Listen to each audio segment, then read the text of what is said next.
शेतकरी मित्रांनो नमस्कार. आज आहे 9 जानेवारी 2026. आपण ह्याच गव्हाच्या प्लॉटमध्ये 2 जानेवारी 2026 रोजी व्हिडिओ केलेला होता. आपण तो व्हिडिओ बघू शकता जाऊन. तुम्ही बघा, त्या दिवशी मी तुम्हाला हाच पोल हाच इथंच आज असं 7 दिवस पूर्ण झाले त्याला, म्हणजे व्हिडिओ बनवून. आज आपली तणनाशकची फवारणी चालू आहे. मी त्या दिवशीच म्हटलं होतं तुम्हाला तणनाशक विषयी आपल्याला थोडंसं बोलायचं आहे, आणि आज तणनाशकचा आपला स्प्रे चालू आहे. आता ही जी अवस्था आहे थोडंसं त्या दिवशीचा गहू 7 दिवसाच्या नंतर तुम्हाला काय बघू शकता. आता ह्या अवस्थेमध्ये तणनाशक का फवारायचं, तर आता सध्या रान उघडं आहे बघा, त्याच्यात तण अजिबात कुठं दिसत नाही. पण बारीक जर पाहिलं निरखून तर बघा आहे,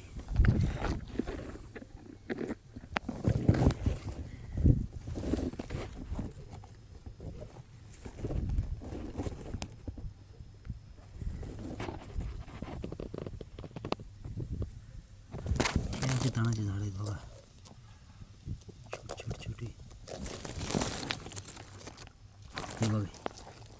ही आहे, ही इथे एक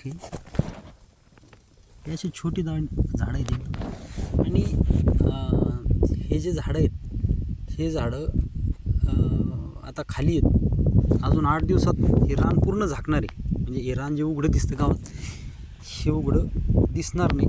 आणि आपण तणनाशक फवारताना, ज्यावेळेस आपण तणनाशक फवारू, ते तणनाशक संपूर्ण हे बघा, हे गवत दिसतंय असं छोटं हे इथं आहे. आणि रान पूर्ण गव्हाने झाकल्याच्या नंतर काय होतं, मग ह्या तणावरती तणनाशक पडतच नाही, आणि मग हे तण खाली तसंच राहतं. ज्यावेळेस आपला गहू वाळायला लागतो, मग त्यावेळेस गव्हातलं रान पुन्हा उघडं होतं. आणि मग वाळल्याच्या नंतर ते गवत वरती येतं. तुम्ही बरेचदा पाहिलं असेल की गहू हिरवा आहे तोपर्यंत कधीच गवत वर दिसत नाही, आणि जेव्हा गहू वाळायला लागतो तेव्हा तण वरती येतं. आणि मग त्या अवस्थेत वंबी भरलेली असते, आणि मग आपल्याला काहीच करता येत नाही. आपण जर ते गवत काढायला गेलो तर गहू पडतो. आता काय, लेबरनी तर गहू काढतच नाही, आपण हार्वेस्टरनेच काढतात.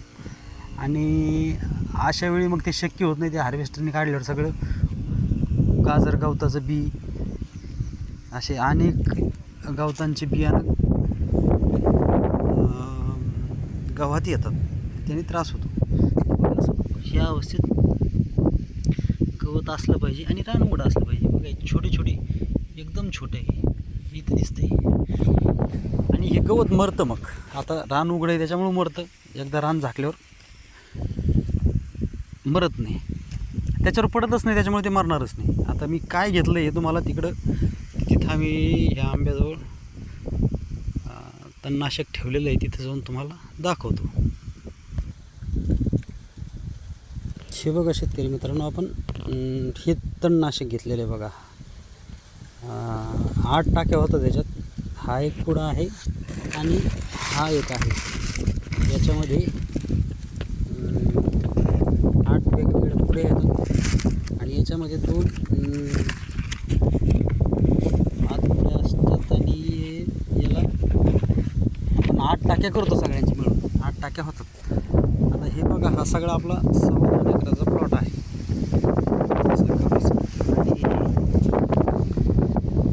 याला फक्त 60 किलो युरिया आपण टाकला आहे पहिल्या पाण्याच्या वेळेस. 2 जानेवारीला आपण व्हिडिओ केला ना, तर जिथपर्यंत भिजलं तर जितके दिवस भिजायला गेलं तसं थोडा युरिया टाकून आपण सगळं भिजवलं. 60च किलो युरिया टाकलं. अजून 15 दिवसांनी याला भिजवणार होता. 7 दिवस झाले, आणि अजून 14 ते 15 दिवसांनी पुन्हा 20-21 दिवस होतात. मग आपण याला पाणी देणार आहोत, आणि त्यावेळेस पुन्हा 60 किलो युरियाला देणार आहोत. त्यावेळेस आपण पुन्हा एक व्हिडिओ याचा पण आजपासून व्हिडिओ बनवण्याचं कारण की तणनाशक आपण मारतोय, ते तणनाशक आमचं स्प्रे चालू आहे तिकडे, आणि तणनाशकाबद्दल तुम्हाला बोलायचं होतं म्हणून हा व्हिडिओ केला आहे. आता 15 दिवसांनी आपण पुन्हा एक युरियाचा डोस देणार आहोत, आणि त्यावेळेस पुन्हा बोलू. आता याला आपण सीड ट्रीटमेंट नॅनो DAP इफकोच्या नॅनो DAPची घेतलेली आहे, आणि पेरताना 2 बॅग DAP पेरलेला आहे सोबत. हे सगळं शेड्यूल मी तुम्हाला प्रत्येक वेळेस सांगणार आहे. एखादा जर मध्ये स्प्रे घेतला आपण म्हणजे आता पाणी सोडण्याच्या अगोदर याला पुन्हा एक स्प्रे घेणार आहोत मायक्रोन्यूट्रियनचा, VSIचं मल्टी मायक्रोन्यूट्रियन येतं, आणि एक कीटकनाशक घेणार आहोत रोगरसारखं किंवा क्लोरोपायरिफॉससारखं.